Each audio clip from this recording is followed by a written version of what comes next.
allons parler d'équations différentielles du premier ordre, qui suppose évidemment qu'il y a des équations différentielles du second ordre, mais ça fera l'objet d'un autre chapitre. Alors, on va commencer par essayer d'intuitivement comprendre ce que c'est et comment ça fonctionne.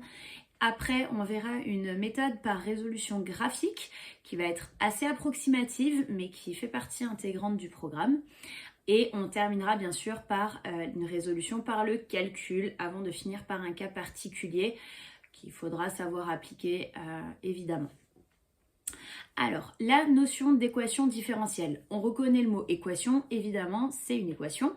Et différentielle parce que dans ces équations-là, on ne va pas rechercher un nombre, on va rechercher une fonction qu'on va dériver, d'où le terme différentiel.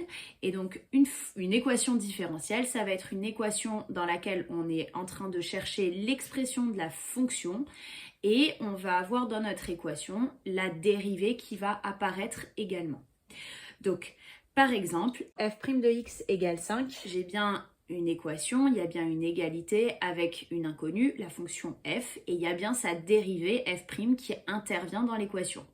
Donc j'ai bien une équation différentielle et assez intuitivement on peut retrouver la fonction f qui était là au départ, que je dérive et qui me donne 5. Puisqu'il ne me reste qu'un seul nombre, ça veut bien sûr dire que la fonction f, c'est la fonction 5x. Évidemment, si je dérive 5x, ça me donne 5. Donc là, grâce aux connaissances sur les dérivées, on retrouve assez facilement la fonction de départ quand on connaît la dérivée. Une remarque tout de suite, afin de ne pas alourdir les notations et donc de gagner en lisibilité et en efficacité, on va noter les fonctions non pas f de x, mais simplement y. Alors c'est pas complètement délirant, c'est un lien qui est assez naturel puisque quand on utilise un repère, si je veux placer des points avec leurs coordonnées, j'ai bien sûr l'axe des x et l'axe des y. Et si j'utilise ce même repère pour faire la représentation graphique d'une fonction, mon axe horizontal, ça reste bien sûr l'axe des x et l'axe vertical, ça va être celui des images que je vais noter f de x. Et donc, c'est absolument cohérent de noter la fonction f de x, tout simplement y. Ça allège juste la notation. Désolée si ça vous embrouille, mais y, dans ce chapitre, c'est pas un nombre, c'est une fonction. Il faut bien garder ça en tête, sinon vous allez être très vite perdu.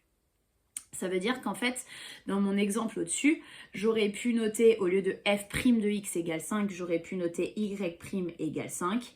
Et dans ma solution, y égale 5x, en utilisant les notations que je viens de définir.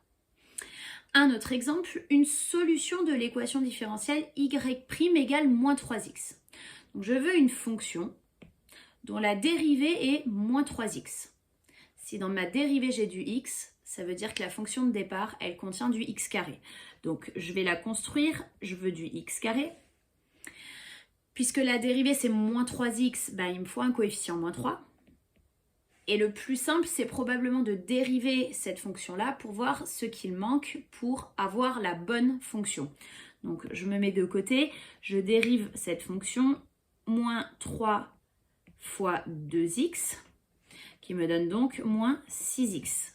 Et elle est donc 2 fois trop grande. Autrement dit, pour ajuster, il me suffit de diviser par 2, qui reviendra à diviser par 2 ici, à diviser par 2 ici, et ça me donnera bien moins 3x, ce que je cherche. Donc bien sûr, ça c'est mon brouillon. Voilà une solution de l'équation différentielle. Si je dérive ma fonction y, ça me donne bien moins 3x, et le calcul est sur le côté. J'affirme que je peux proposer une autre fonction comme solution. Eh bien oui, puisque je sais que un nombre, quand je le dérive, il s'annule. Donc en fait, à ma fonction y, je peux lui rajouter n'importe quelle valeur derrière. Quand je vais dériver, ça continuera à donner moins 3x. Donc par exemple, je peux proposer y égale moins 3 demi de x carré plus 5. Et quand je vais dériver ça, le plus 5 disparaît et la dérivée de moins 3 demi de x carré me donne bien moins 3x.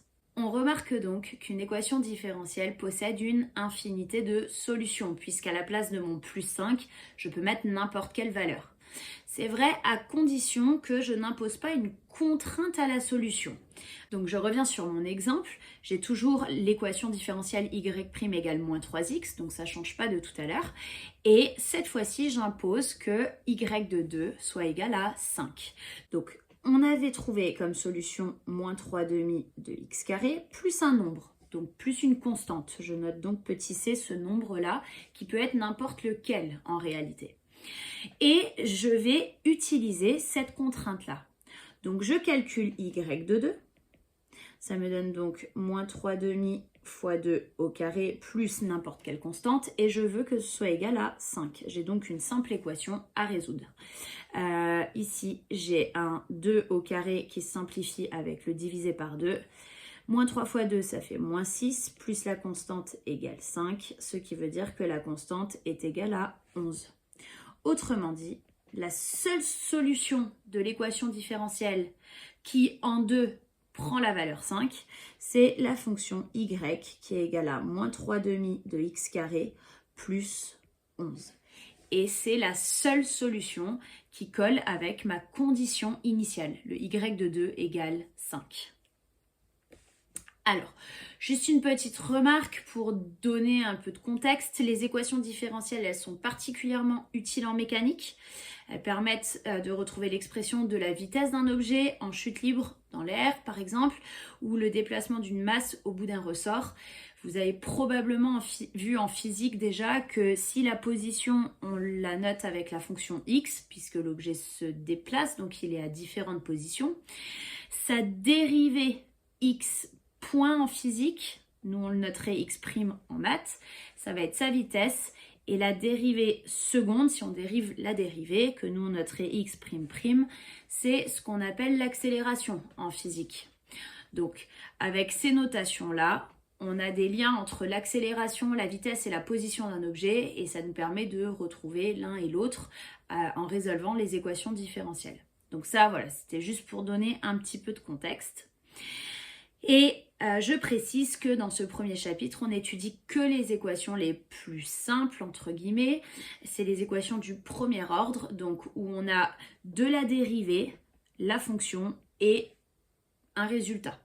Le deuxième ordre, vous vous en doutez, on aura une dérivée seconde, puisque du coup, on veut un ordre supérieur. Pour toute la suite du chapitre, on va travailler sur une équation différentielle qu'on va s'atteler à résoudre.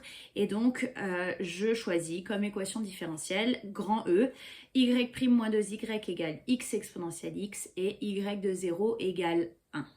Et on va voir, et par la résolution graphique, et par le calcul, comment résoudre cette équation différentielle.